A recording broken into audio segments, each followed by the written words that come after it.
ધારણ કરવાની તેમને સંભાવના દેખાય તો મુનિએ તેમ કરવામાં પ્રતિબંધ નથી. પછી ત્યાં જતા કૃપાલદેવને અંબાલાલભાઈ જણાવતા રહે છે ખુશાલભાઈની કેવી સ્થિતિ છે. ભાઈ ખુશાલદાસની તબિયત વિશેષ વૃદ્ધિને પામતી જાય છે.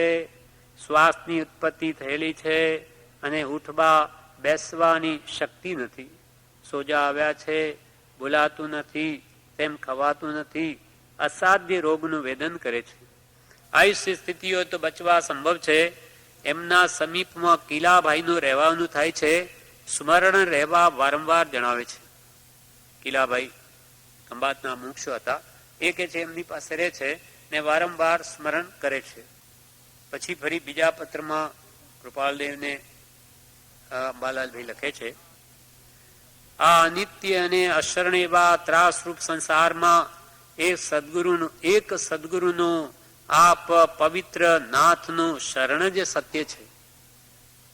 સુગ્ન ભાઈ શ્રી ખુશાલદાસ ગઈકાલે એટલે સોમવારના 8 વાગ્યાના સુમારે આ ભૂમિનો ત્યાગ કરી ચાલ્યા ગયા છે.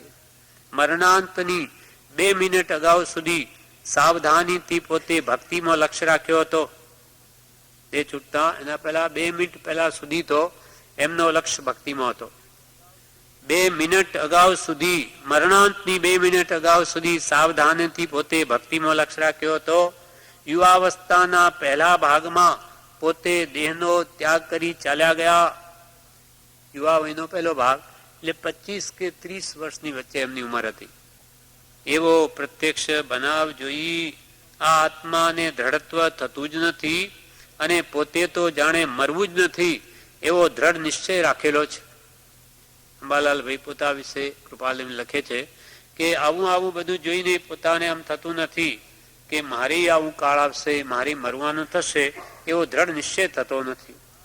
પ્રત્યક્ષ બાળ યુવાને વૃદ્ધ એવા સેંકડો મરણ નજરે જોતા છતાં આ લેખકની છાતી પીગલતી નથી. એ જ આ લેખકની અનંત મૂળ દશાની અજ્ઞાનતા છે. અલ્પજ્ઞ અંબાલાલના વિધિપૂર્વક નમસ્કાર. કે આવું નજરે જોવા છતાં મારો આત્મા જાગૃત થતો નથી. 4 દિવસ પછી ફરી કૃપાલદેવને પત્રથી જણાવે છે અંબાલાલભાઈ, ઓમ શ્રી સદગુરુભ્યો નમો નમઃ. ખંભાત અષાઢ સુધી એકમ શનિવાર 1952. પરમ કૃપાળુ, પરમ દયાળુ, સહજાનંદી, પૂર્ણ બ્રહ્મ સ્વરૂપી, સદા સ્વરૂપ વિલાસી, નિરહંકારી, નિસ્પૃહી એવા સદગુરુ પરમાત્મા શ્રી રાજચંદ્રજીને નામે પરમોલ્લાસથી ત્રિકર્ણ યોગે ત્રિકાલ નમસ્કાર.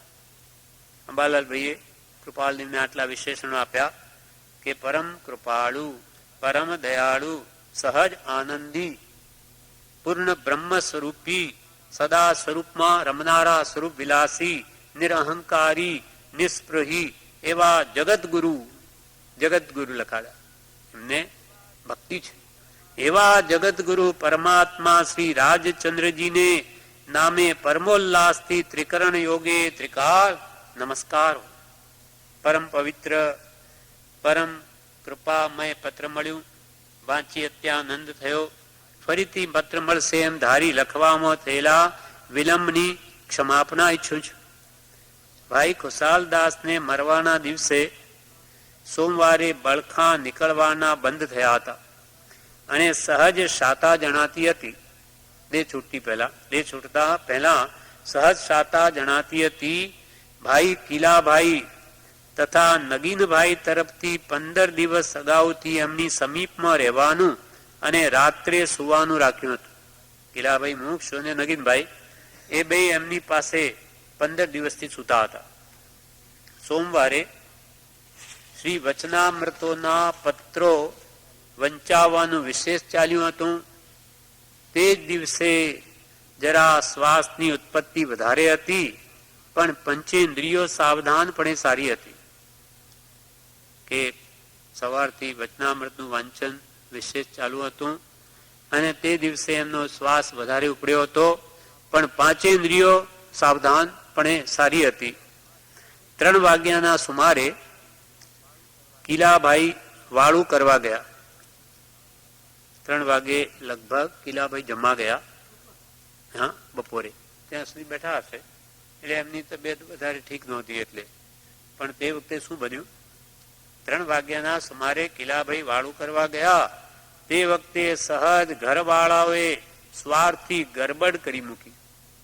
ઘરવાળાઓ એ કે છે સ્વાર્થી ગરબડ કરી મૂકી અને સ્ત્રીયાદિકને કંઈ કહેવા કરવા વિશેની વાત તે લોકો તરફથી નીકળવાથી ખુશાલદાસનું ચિત્ત તેમાં પરોવાયું હતું.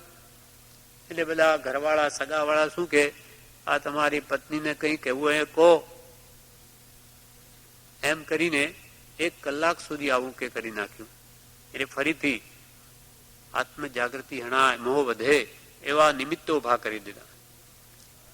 એટલે તે વખતે સહજ ઘરવાળાઓએ સ્વાર્થી ગરબડ કરી મૂકી અને સ્ત્રીયાદિકને કંઈ કહેવા કરવા વિશેની વાત તે લોકો તરફથી નીકળવાથી ખુશાલદાસનું ચિત્ત એમાં પરવાયું હતું. જે 1 કલાક એ વાતનો પ્રસંગ રહ્યો હતો. 1 કલાક સુધી આવું ચાલ્યું. કિરાભાઈ હતા ત્યાં સુધી તો એમના ભાવ કોઈ રીતે બગડે નહીં, સાંસારિક વાતચીત થાય નહીં. પણ એ ગયા કે આ સગાવાલોએ આવું ઊભું કરી દીધું. એટલે કે જે બધું બગાડી નાખ્યું. કિલાભાઈનું 4 વાગે પાછું આવું થયું હતું. તે વખતથી પ્રથમની વાતનું સમાધાન કરી 6 પદનો પત્ર વાંચવો શરૂ કર્યો હતો. પછી પાછો 6 પદનો પત્ર વાંચીને બધું ઠેકાણે લાવ્યું. આવો જ એક પ્રસંગ આશ્રમમાં પ્રભુશ્રીના વખતમાં બનેલો. મોહનલાલજી મહારાજ પ્રભુશ્રીની સાથે જ રહેતા. અહીંયા કૃપાળુ દેવે પણ એમને કીધેલું કે તમે જયારે વિહાર કરો ત્યારે પ્રભુશ્રીનો જે કંઈ પુસ્તક વગેરે તમારે ઉંચકવા, એમ મોહનલાલજી મહારાજને કીધેલું. મોહનલાલજી મહારાજ ઠેઠ અંત વખત સુધી અહીંયા જ રહ્યા અને એમનું પણ અદભુત સમાધિ મરણ થયું. હવે અંત વખતે શું થયું કે પ્રભુશ્રી રોજે એમની રૂમમાં આવે. ઉપરની નીચે જ રૂમો હતી. સામે જ્યાં પ્રભુશ્રી ઉપર એમની રૂમ છે એ નીચેની રૂમોમાં જ હતા. એટલે પ્રભુશ્રી રોજે એમને ઉપદેશ આપવા જાય. હવે તે વખતે એકવાર અમદાવાદથી ચંપાબેન શેઠાણી આવ્યા હતા. એટલે ત્યાં આવી અને એમણે મોહનલાલજી મહારાજને કહ્યું કે મને ઓળખો છો, મને ઓળખો છો એમ કહ્યું. ત્યારે એમને આંખ ઉઘાડી. ત્યારે ગયાપજી પ્રભુશ્રી કહે કે પ્રભુ બધું બગાડી નાખ્યું. હવે કોને ઓળખવા છે, બધું ભૂલવું છે. તમે હું કોણ છું, તમારો કાકો છું કે મામા છું કે ભાઈ છું, એ બધું ભૂલવાનું છે. એટલે તે વખતે આવા મોહના નિમિત્તો આપણા માટે એ તો બની ગયું. એટલે પ્રભુશ્રી કે આ બધું બગાડી નાખ્યું. એટલે ફરી ઉપદેશ આપીને એમનો ઉપયોગ સ્થિર કર્યો. એટલે અંત વખતે આપણે એવો સમય આવે કોઈને ભેગા કરવાની ઉડતું એ સાચવવું કે આ એનું કંઈ ભાવ બગડી ન જાય, એટલે દૂર રાખવા. કોઈને ઓછું આવી જાય પોતાના સગા સંબંધને લઈને તો પણ ત્યાં રડકકળ કરે નહીં, કંઈ બીજી વાત કરે નહીં. ત્યાં તો માત્ર આત્માર્થ જે સત્પુરુષના વચનો કે મંત્ર સિવાય બીજી કોઈ વાત મરનાર પાસે હોવી ન જોઈએ. કેમ કે એમનું જો મરણ સુધરે તો એનો તો ભવો ભવ સુધરે. અને રાગ મોહને લઈને જો ત્યાં આવું વાતાવરણ કરી દે તો એ દેહ છૂટનારનો તો ભાવ બગડી જાય. એક જ ભાવ નહીં, ભવો ભાવ બગડી જાય. માટે ખરા આપણા એના સગા હોઈએ, એનું ભલું ઈચ્છતા હોઈએ તો એનું મન કોઈમાં આસક્તિ ન પામે એવા જ નિમિત્તો ત્યાં રાખવા જોઈએ. એટલે એવું ત્યાં બન્યું અને અહીંયા બન્યું. એટલે અંબાલાલભાઈ કૃપાલને લખે કે ત્યાં 1 કલાક સુધી આવું ચાલ્યું.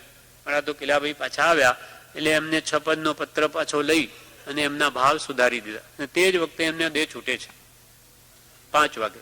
આ 3 વાગે એવું બન્યું. 4 વાગે પાછા આવી ગયા. અને 5 વાગે પછી શું થયું કે જે દેહને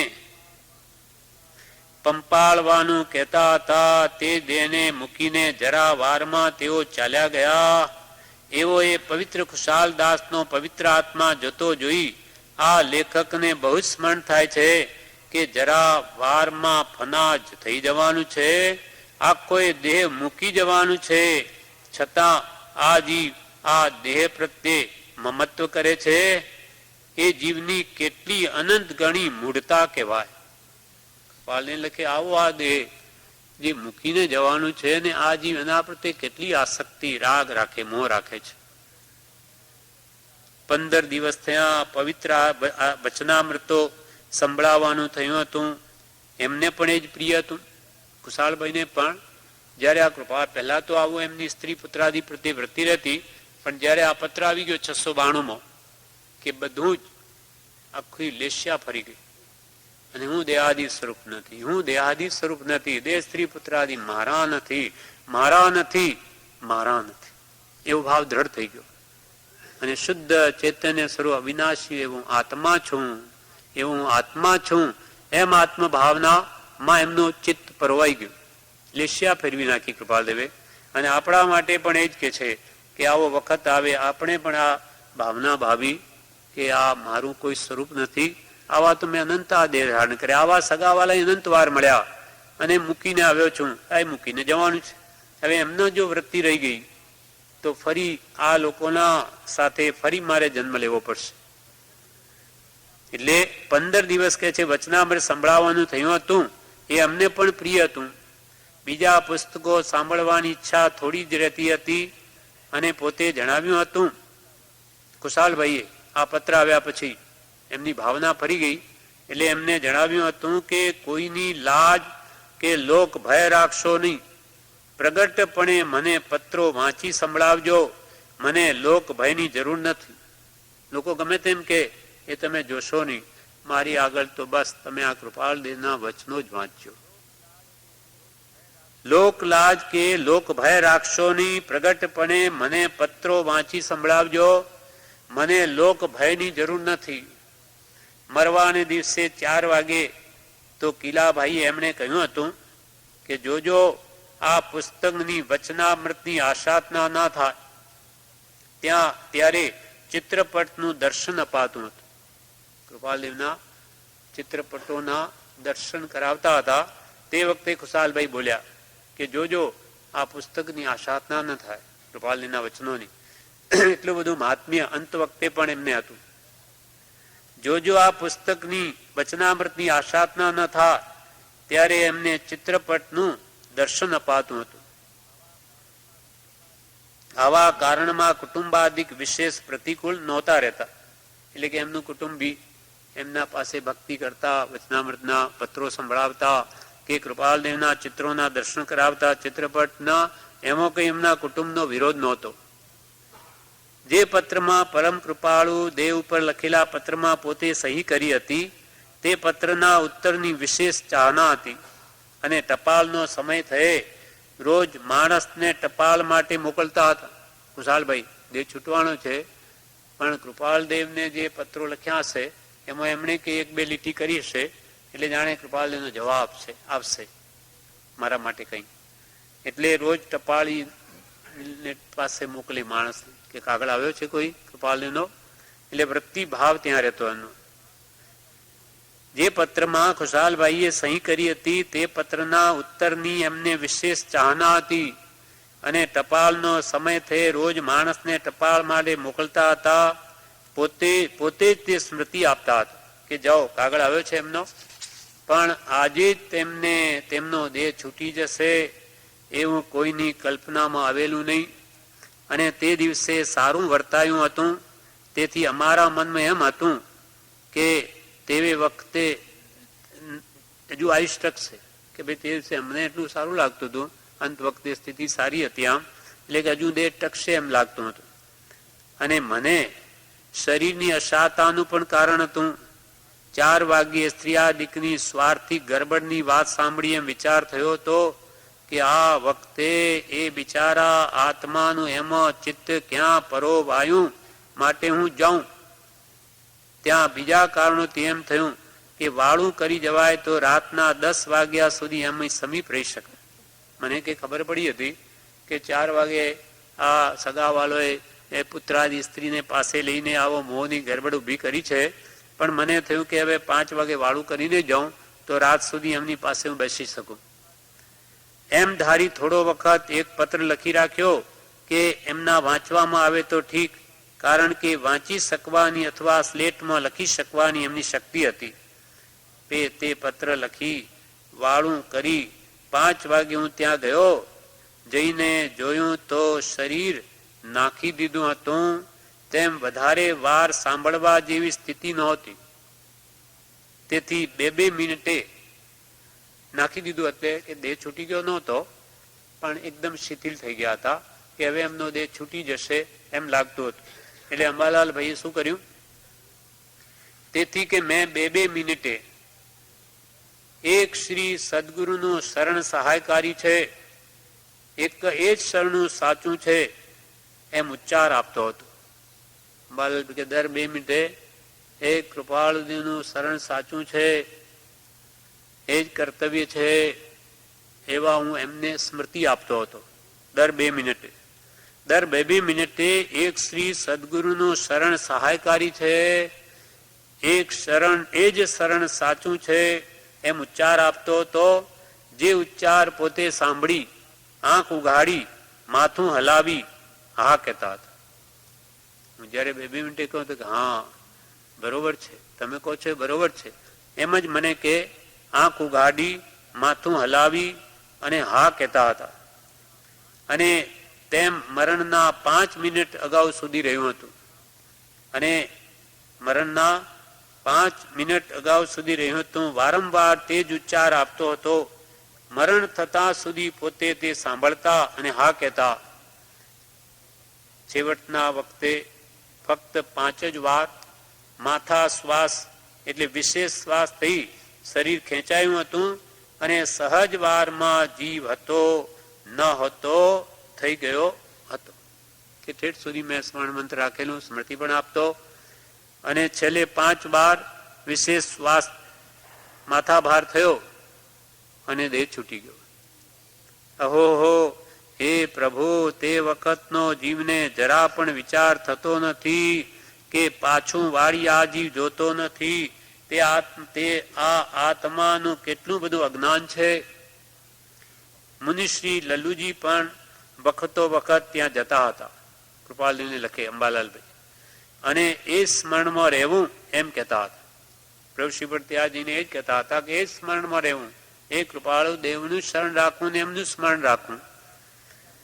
પ્રથમથી જ કેટલાક પ્રત્યાખ્યાન મુનિ સમીપે લીધા હતા અને એ વગેરે સહજ જાણવા માટે લખી જણાવ્યું છે.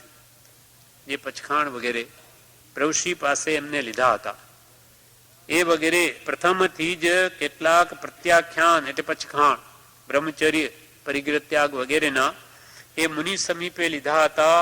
એ વગેરે સહજ જાણવા માટે આપને લખી જણાવું છું. ક્ષમાપના ઈચ્છું છું. અલ્પજ્ઞ અંબાલાલના વિધિપૂર્વક નમસ્કાર. આ પ્રમાણે અહીંયા જે તમે તથા શ્રી મુનિ પ્રસંગોપાત ખુશાલદાસ પ્રત્યે જવાનું રાખશો, આજ ખુશાલદાસ એમના પ્રત્યે જવાનું રાખશો. બ્રહ્મચર્ય અપરિગ્રહાદી યથાશક્તિ ધારણ કરવાની તેમને સંભાવના દેખાય તો મુનિએ તેમ કરવામાં પ્રતિબંધ નથી. એટલે આજ્ઞાનો અતિક્રમ નથી આપી શકાય મુનિએ, એમની ઈચ્છા હોય તો. પછી કે છે છેલ્લું આ પત્રમાં, શ્રી સદગુરુએ કહ્યો છે એવા નિર્ગ્રંથ માર્ગનો મને સદાય આશ્રય રહો.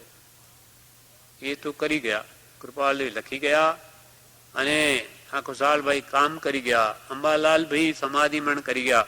હવે આપણા માટે છે, આપણે હજુ બાકી છે. એટલે આપણે પણ અંત વખતે સમય બધાને આવવાનો છે. તે વખતે આપણો વખત એટલે ચાલ્યો ના જાય, ઉપયોગ ચૂકી ન જઈએ. નહીં તો આખી જિંદગી સાધના ફોક પણ જઈ શકે છે.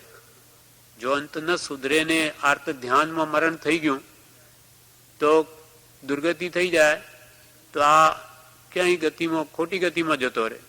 પાછો ક્યારે ઊંચો આવે એ તો પડતો પડતો ઠેઠ નીચે પણ જાય. એટલે મરણ વખતે આપણે ખાસ સાચવવાનું છે કે એક સત્પુરુષનું દ્રઢ શરણ રાખીશ, એ સિવાય બીજી કંઈ મારે સ્મૃતિ જોઈએ જ નહીં. ઘરનાને બધાને કહી દેવું કે મારી આગળ બીજી કંઈ ગરબડ રાખવી નહીં. તમારે જે કંઈ વ્યવહાર હોય બહાર પતાવો, મારા આગળ તો કાં તો સ્મરણ કરો, ભક્તિ કરો, કાં વાંચો, એ સિવાય બીજું કંઈ નહીં જોઈએ. અને એમાં મારું ઈચ્છે, તમારું ઈચ્છે. તમે મારું સમાધિ મરણ કરાવશો તો તમને કલ્યાણ, અને હું બહુ સુખી થઈશ. અને મારું મરણ સુધરે એમાં તમારે રાજી થવું જોઈએ. અને આ બધા પ્રપંચો મને હવે શું લેવા દે, મારે તો જવું છે, એમ આપણી તૈયારી પહેલા જોઈએ.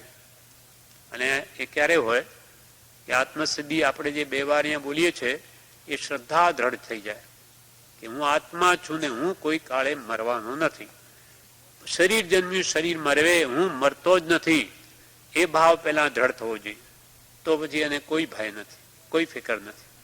અને ફિકર રાખવાથી કંઈ મરણ ટળી જવાનું નથી. ગમે એટલી ચિંતા કરે, ગમે એટલી દવા દારૂ કરે, પણ એ તો આયુષ્ય હોય તો જ બચે.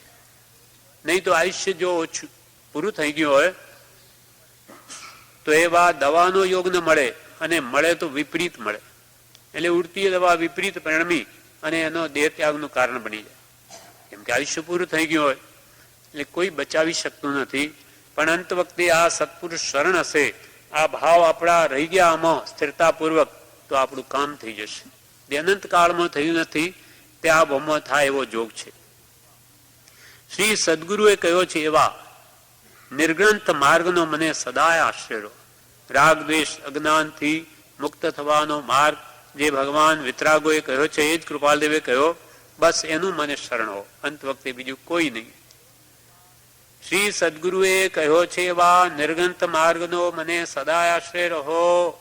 હું દેહાદિ સ્વરૂપ નથી. આ દેહ નો કર્મ છે. આદિમાં પછી દેહનું કારણ છે દ્રવ્ય કર્મ જ્ઞાનાવરણ્યાદિ, અને એનું પણ કારણ છે ભાવ કર્મ રાગ દ્વેષાદિ. એ મારા આત્માનો સ્વભાવ નથી. ભાવ કર્મી મારા નથી, દ્રવ્ય કર્મી મારા નથી, ને નો કર્મ દેહ પણ મારું સ્વરૂપ નથી. હું દેહાદિ સ્વરૂપ નથી. અને દેહ, સ્ત્રી, પુત્ર આદિ કોઈ પણ મારા નથી. આપણે આ ભાવના કરવાની છે. વારંવાર વિચારીને આ ભાવ દ્રઢ કરવાનો છે કે દેહ તે હું નહીં, સ્ત્રી પુત્ર આદિ મારા નહીં, હું અને દેહ સ્ત્રી પુત્ર આદિ આદિમાં બધું આવી ગયું. જગતની કોઈ પણ વસ્તુ આપણી કહેવાતી હોય, માનતા હોઈએ, એ મારું કોઈ નથી. હું તો આવ્યો ત્યારે એકલો આવ્યો, જઈશ ત્યારે એકલો જવાનો, આ દેહ પણ મૂકીને જવાનો. આ દેહ પણ જો મારો નથી થતો તો આ પર પદાર્થો મારા ક્યાંથી હોઈ શકે? એવો મમત્વ ભાવ જ કાઢવાનો છે. અહીંયા પરમાર્થમાં કંઈ બીજી કોઈ મહેનત બહારની નથી. આ અંતરંગ પુરુષાર્થ છે. અંદરમાં આપણી મમતા મારાપણું ખૂબ થઈ ગયું છે. પર પદાર્થોમાં અનાદિનું છે, એ ઘટાડવું છે. એટલે હું દેહાદિ સ્વરૂપ નથી, દેહ સ્ત્રી પુત્રાદિ મારા નથી, તો તું કોણ છું? શુદ્ધ ચૈતન્ય સ્વરૂપ અવિનાશી એવો હું આત્મા છું. આ ભાવ દ્રઢ. હું સહજ આત્મ સ્વરૂપ છું એમ કહો કે હું શુદ્ધ ચૈતન્ય સ્વરૂપ છું, એક જ વાત છે. આ હું નથી અને આ હું છું. હું આ શરીર રૂપ નથી, એટલે શરીર પણ મારું નથી, હું નથી, કુટુંબે મારું નથી, તો તું કોણ છું? તો કે હું શુદ્ધ પરમાત્મા, નિશ્ચયને પરમાત્મા જેવો, પરમ ગુરુ જેવો, પંચ પરમેષ્ઠી જેવો સહજાત્મ સ્વરૂપ છું, શુદ્ધ આત્મ સ્વરૂપ છું, નિશ્ચયને પરમાત્મા છું. એમ શુદ્ધ ચૈતન્ય સ્વરૂપ અવિનાશી, ત્રણેય કાળમાં મારો નાશ નથી. ભૂતકાળમાં નાશ થવાનો મારો સ્વભાવ હોત તો થઈ ગયો હોત. જો હું નાશ થઉં એવો મારું જો સ્વભાવ હોત, જેમ કે ચપ્પલ આપણા ઘસાય, એ થોડા ઘસાય તો એ પૂરું તળિયું સાફ થાય, પણ કોઈ દિવસ ઘસાતું જ ન હોય તો એ કોઈ દિવસ નહીં ઘસા. આત્માનો એક પ્રદેશ પણ અનંતકાળના જન્મ મરણમાં હજુ એક પ્રદેશ પણ ઘસાયો નથી. અનંતા જન્મ મરણ થઈ ગયા તો અનંત કાળમાં નહીં ઘસાય તો હવે ક્યાંથી ઘસાય? અર્થાત અનુત્પન્ન એવો જે જીવ છે એનો કોઈ કાળે ભૂતકાળમાં નાશ થયો નથી, માટે આજે અહીંયા છું. નાશ થયો તો અહીંયા હોત નહીં, નાશ થયો નથી માટે અહીંયા છું, અને આજે અહીંયા છું તો અનંત કાળ પણ રહીશ. અવિનાશી એવો મારો સ્વભાવ છે એમ આપણને વિચારે કરીને આ ભાવ જ દ્રઢ કરવાનો, ભાવ જ ફેરવાના છે, માન્યતા ફેરવાની છે. તો એમાં બધું આવી ગયું. હું દેહાદી સ્વરૂપ નથી, દેહ સ્ત્રી પુત્રાદિ કોઈ પણ મારા નથી. શુદ્ધ ચૈતન્ય સ્વરૂપ, અવિનાશી, અવિનાશી, મારો ત્રણેય કાળમાં નાશ નથી એવો હું આત્મા છું. જે દેહાદિથી ભિન્ન આત્મા રે, ઉપયોગી સદાય વિનાશ મૂળ માર્ગ સાંભળો જીનનો રે. એમાં જાણે સદગુરુ ઉપદેશથી રે, કયું જ્ઞાન તેનું નામ ખાસ મૂળ માર્ગ સાંભળો જીનનો રે. છે દેહાદિથી, ત્યાં આદિ, દેહ આદિ સર્વ પદાર્થો ભિન્ન, બધા આત્માઓથી પણ ભિન્ન. બીજા આત્મા મારા નહીં અને આ દેહ પણ મારો નહીં. જ્યાં દેહ અપની નહીં તહાં ન અપનો કોઈ. ધન ઘર સંપત્તિ પર પ્રગટ હે, પર હે પરજન લોય. આ બધા તો પ્રત્યેક જુદા દેખાય, મારા ક્યાંથી હોઈ શકે? માટે વારંવાર આ ભાવને જ્ઞાનીઓ કે વિચારીને દ્રઢ કરી લો કે હું તો આ દેહથી ભિન્ન છે. દેહાદિથી ભિન્ન આત્મા, ઉપયોગી, જ્ઞાન ઉપયોગ, દર્શન ઉપયોગ, એટલે જાણવું ને દેખવું એ આ મારો સ્વભાવ છે. મારો ગુણધર્મ શું? તો કે બધા પદાર્થને જાણવું ને દેખવું, જ્ઞાતા દ્રષ્ટા. એમ ઉપયોગી, સદા, અવિનાશ, ત્રણેય કાળમાં મારો નાશ નથી. કોઈ કાળે હું મરતો જ નથી, જન્મતો નથી, માટે મરતો નથી. અનુત્પન્ન એવો જીવ, તેને પુત્રપણે ગણવો કે ગણાવવાનું ચિત્ત રહેવું એ સૌ જીવની મૂળતા છે. અર્થાત હું અનુત્પન્ન છું, અવિનાશી છું, પણ મને ખબર નથી કે હું અનુત્પન્ન કે અવિનાશી કે જ્ઞાતા દ્રષ્ટા કે જ્ઞાન દર્શન વાળો, એ પણ મને ખબર નથી. એટલે કૃપાલદેવ કે એમ જાણે સદગુરુ ઉપદેશથી, તને ખબર નથી પણ નાની જાણે છે કે તું કેવો છો, એટલે એના ઉપદેશથી માન્ય કર. કૃપાળુ દેવે કે અનંતા પૂર્વે તીર્થંકરોએ જેવો આત્મા જાણ્યો, જોયો, અનુભવ્યો તેવો મારો આત્મા છે, તેવો હું છું, મને ખબર નથી. તો એમ જાણે સદગુરુ ઉપદેશથી રે, કયું જ્ઞાન તેનું નામ ખાસ. પ્રભુ કે ખાસ, ખાસ ને ખાસ આ જ મૂળભૂત જ્ઞાન છે. બીજું બધું જાણે, પોતાને નહીં જાણે તો બધું મીંડું. લાખ મીંડા પણ એકડો જ નહીં. એકડા વગર મીંડાની શું કિંમત? એટલે પહેલા હું આત્મા છું, હું નિત્ય છું, તો પછી આ બધું છે. તો કે છે અવિનાશી એવો હું આત્મા છું. એમ આ પ્રમાણે આત્મા ભાવના કરતા રાગ દ્વેષનો ક્ષય થાય. એમ આત્મભાવના જે જીવ કરે તેના રાગ દ્વેષ નષ્ટ થઈ જાય. રાગ દ્વેષ નાશ થાય તો શું પ્રગટે? કેવળ જ્ઞાન. અને કેવળ જ્ઞાન પ્રગટે જીવ ક્યાં જાય? મોક્ષમાં. મોક્ષમાં એકવાર ગયો તો ફરી આવે? કદી નહીં આવે. શાશ્વત સુખ શાંતિ, ફરી અને જન્મના દુઃખ જ ન હોય. તો એ બધાનું મૂળભૂત કારણ શું થયું? આત્મભાવના. એટલે આપણને મંત્ર આપ્યો કે આત્મ ભાવના ભાવતા જીવ લહે કેવળ જ્ઞાન રે. આત્માની ભાવના ભાવતા ભાવતા ઠેઠ કેવળ જ્ઞાન સુધી પહોંચી જઈશ. અને પછી તો થઈ ગયું, કૃતકૃત્ય દશા છે. કેવડી થયા પછી એને કાંઈ ભક્તિ કરવાની નથી, એને કાંઈ મંત્રે ગણવાના નથી. બધું થઈ ગયું, સર્વકાલને માટે છૂટી ગયો જન્મ જરા મરણથી સર્વ દુઃખોથી. એટલે કૃપાળુ દેવે એવી આત્મભાવના વિશે 621 પેજ ઉપર ફરી એક વાત લખી છે. એવી કેવી રીતે આત્મભાવના ભાવી આપણને તો આ બતાવી છે. આ મંત્ર જ છે. હા, પ્રભુ શ્રી કે પ્રભુ આ મંત્ર છે, હું દેહાદિ સ્વરૂપ નથી, આ કહ્યું તે. અને વળી અહીંયા પત્રાંક 833 છેલ્લી 4 લીટી કે છે, સર્વથી સર્વ પ્રકારે હું ભિન્ન છું. સર્વથી સર્વ પ્રકારે હું ભિન્ન છું. એક કેવળ શુદ્ધ ચૈતન્ય સ્વરૂપ, પરમોત્કૃષ્ટ અચિંત્ય સુખ સ્વરૂપ, માત્ર એકાંત શુદ્ધ અનુભવ રૂપ હું છું. ત્યાં વિક્ષેપ શો, વિકલ્પ શો, ભય શો, ખેદ શો, બીજી અવસ્થા શી, હું માત્ર નિર્વિકલ્પ શુદ્ધ શુદ્ધ પ્રકૃષ્ટ શુદ્ધ પરમ શાંત ચૈતન્ય છું. હું માત્ર નિર્વિકલ્પ છું, હું નિજ સ્વરૂપમાં ઉપયોગ કરું છું, તન્મય થાઉં છું. શાંતિ શાંતિ શાંતિ. આત્મ ભાવના આપી કે સર્વથી સર્વ પ્રકારે હું ભિન્ન છું. સર્વથી સર્વ પ્રકારે ભાવ કર્મ દ્રવ્ય કર્મ નો કર્મ કે સગા વાલા કુટુંબ બધાથી હું જુદો, સર્વ આત્માઓથી પણ જુદો, ચેતન દ્રવ્યથી પણ જુદો, સર્વથી સર્વ પ્રકારે ભિન્ન છું. મારું અસ્તિત્વ મારામાં જ છે.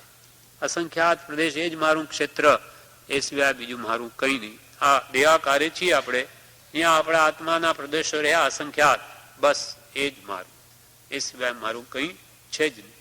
પછી ગમે એટલી આપણે માન્યતા કરીએ, મારું મારું પણ એ થતું જ નથી. આપણા પૂર્વજો પણ મારું જ કહેતા હતા, બાપ દાદા, આ મારો પુત્ર કે મારું ઘર, છતાં એ મૂકીને ગયા.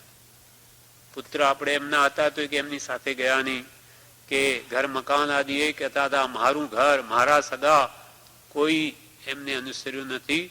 બધું જ એમને અહીંયા જ મૂકીને જવું પડ્યું છે. આ સ્થિતિ આપણી થવાની છે. ગમે એટલું આપણે મારું મારું કરીએ, મારું થતું જ નથી. અને મમત્વ ભાવથી જ જીવ બંધાય છે, મમતાથી બંધાય છે. નિર્મમ જીવ મુકા યા તે ગાઢ પ્રયત્ન સે નિર્મમ કરો પાય. ઇષ્ટોપદેશ નામનો ગ્રંથ છે, તેમાં પૂજ્યપાદ સ્વામી એમ કહ્યું કે આ જીવ મારાપણાથી જ બંધાય છે. મારાપણું મૂકી દે, ભલે ઘરમાં રહે, જાય તો ક્યાં સંસારમાં જ રહે, જ્યાં સુધી મોક્ષને ન પામે. પણ મારાપણું જો મુકાઈ ગયું તો એને બંધ નથી. નાની પુરુષો ક્યાં રહે? ઘરમાં જ રહે, આ સંસારમાં જ રહે. હજુ દેશવીરતી હોય, શ્રાવકના વ્રત હોય તો ઘરમાં જ હોય, કૃપાલની જેમ. છતાં એમને કોઈ બંધ નથી. સમદિઠ્ઠી ન કરી પાવમ, કેમ કે મારા પણ નથી. કરતા છતાં કરતા નથી. અકર્તૃત્વ લક્ષ્ય કર્તૃત્વ ભાવ છે, ઉદયાધીન વર્તન છે. એમને પુત્ર પ્રત્યે પણ મારું નથી. કૃપાલદેવ તો એક વાર બધા આમ બોલે કે અમે ત્યાં જઈ આવ્યા, કે અમે કે એક જણે કે આપ તો આપને જ અમે કહીને બોલાવો છો, બહુવચનથી બોલાવો આપને પણ, માનવાચક. ત્યારે કૃપાલદેવ કહે આ પણ વચન અમે ઉપયોગપૂર્વક બોલીએ છીએ, એમાંય અમારો ઉપયોગ છે. મેં હું નહીં, મેં એટલે હું નહીં. નકારાત્મક નેગેટિવ છે. આ હું નહીં, એ પણ અમારો એમાં ઉપયોગ રહેલો છે. અમે કહીએ છીએ એમાંય, ભલે અમે પુત્રને પુત્ર કહીએ પણ અમે માનતા જ નથી અંતરથી કે આ પુત્ર મારો. સ્ત્રીને સ્ત્રી કહીએ પણ અમે માનતા જ નથી, તો આત્મા છે. માતા પિતા ધન, એમાં બધામાં અમને મારાપણું અમને છે જ નહીં. કૃપાલદેવનું કેટલું નિર્મોહીપણું હતું. કૃપાલદેવ કહે છે કે એમની માના પ્રસંગમાં જ એકવાર માને કહ્યું, દેવા માને, કે સંસારમાં ગ્રસ્ત પોતાની સ્ત્રી પ્રત્યે એક દિવસમાં જેટલો રાગ કરે તેટલો સરવાળો આખી જિંદગી અમારો જો મોહ ભેગો કરી દો તો પણ ના આવે. એક દિવસનો ગ્રસ્તનો જો રાગ સ્ત્રી આદિ પ્રત્યેનો અમારી આખી જીવનનો પૂરો ભેગો કરો તો પણ એના સમકક્ષ ન આવે. એટલે ઘરમાં રહેતા છતાં કેટલા અલિપ્ત છે, નિર્મોહી છે, માટે છૂટે છે. એટલે ઘરમાં રહેવાથી બંધ નથી, બંધ છે મારાપણાથી. આ શરીર મારું, એને લઈને આ કુટુંબ મારું, એ જો અહમ મમત્વ નીકળી ગયું તો ગમે ત્યારે એવું થાય, છૂટે છે.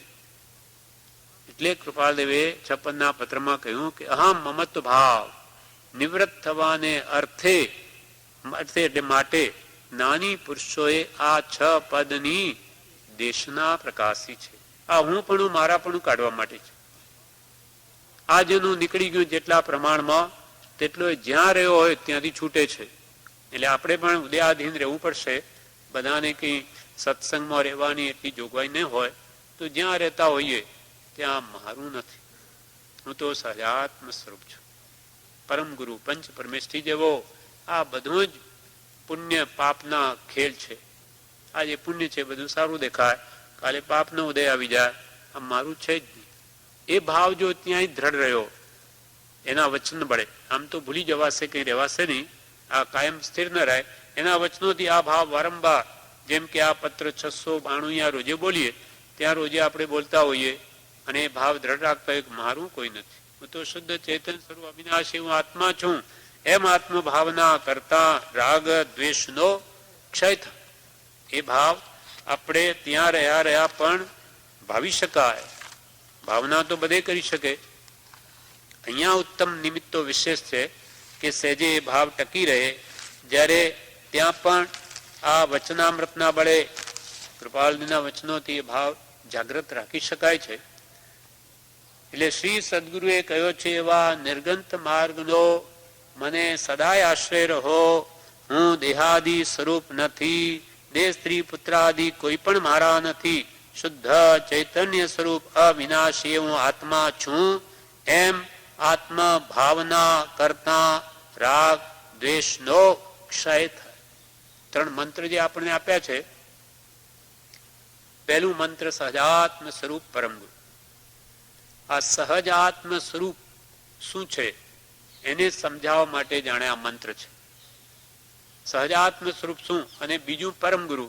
પરમ ગુરુને સમજાવવા માટે ત્રીજો મંત્ર છે. સહજાત્મ સ્વરૂપ એટલે શું? તો કે આ હું દેહાદિ સ્વરૂપ નથી, દેહ સ્ત્રી પુત્રાદિ મારા નથી, શુદ્ધ ચૈતન્ય સ્વરૂપ અવિનાશી એવો હું આત્મા છું. આ સહજાત્મ સ્વરૂપ, શુદ્ધ ચૈતન્ય સ્વરૂપ કે સહજાત્મ સ્વરૂપ એવો હું આત્મા છું. એમ આત્મભાવના કરતા રાગ દ્વેષનો ક્ષય થાય. એટલે સહજાત્મ સ્વરૂપ આત્મભાવના છે. અને પરમ ગુરુ એટલે શું? તો કે પરમ ગુરુ નિર્ગ્રંથ સર્વજ્ઞ દેવ. પરમ ગુરુ કોણ? પરમ ગુરુ નિર્ગ્રંથ સર્વજ્ઞ દેવ. એના બે વિભાગ. નિર્ગ્રંથ એટલે આચાર્ય ઉપાધ્યાય સાધુ ભગવાન અને સર્વજ્ઞ એટલે અર્યંત અને સિદ્ધ ભગવાન. એની બે કેટેગરી. એટલે એના બે વિભાગ છે. એક તો પરમાત્મા સ્વરૂપને સંપૂર્ણ પામેલા આવા અર્યંત અને સિદ્ધ, તે તો થયા સર્વજ્ઞ દેવ. અને નિર્ગ્રંથ થયા જે સર્વજ્ઞ થવાના છે, એ જ માર્ગમાં આગળ ધપી રહ્યા એવા આત્મજ્ઞાની આચાર્ય ઉપાધ્યાય અને સાધુ ભગવાન એ નિર્ગ્રંથ પુરુષોમાં આવી ગયા. એટલે પરમ ગુરુના બે ભેદ. પરમ ગુરુ કેવા? પરમ ગુરુ નિર્ગ્રંથ સર્વજ્ઞ દેવ.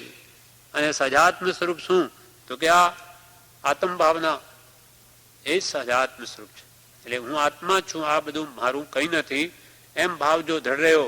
અને પરમ ગુરુ એટલે પંચ પરમેષ્ઠી જેવો હું પણ પરમાત્મા છું, હું જેવો તેવો નથી, આ હાડકા ચામડારૂપ હું નથી, હું તો ભગવાન છું.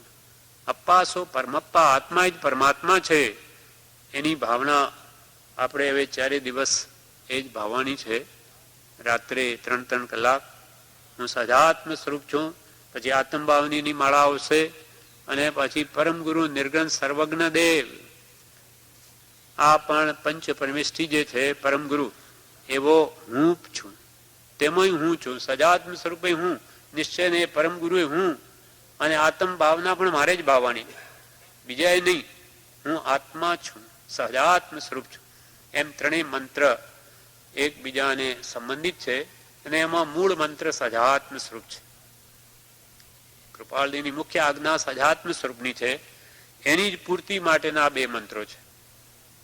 એટલે આવતીકાલે સવારે આ 3 મંત્રોની આપણે માળા ગણતા કેવી રીતે ભાવ રાખવા વગેરે આપણે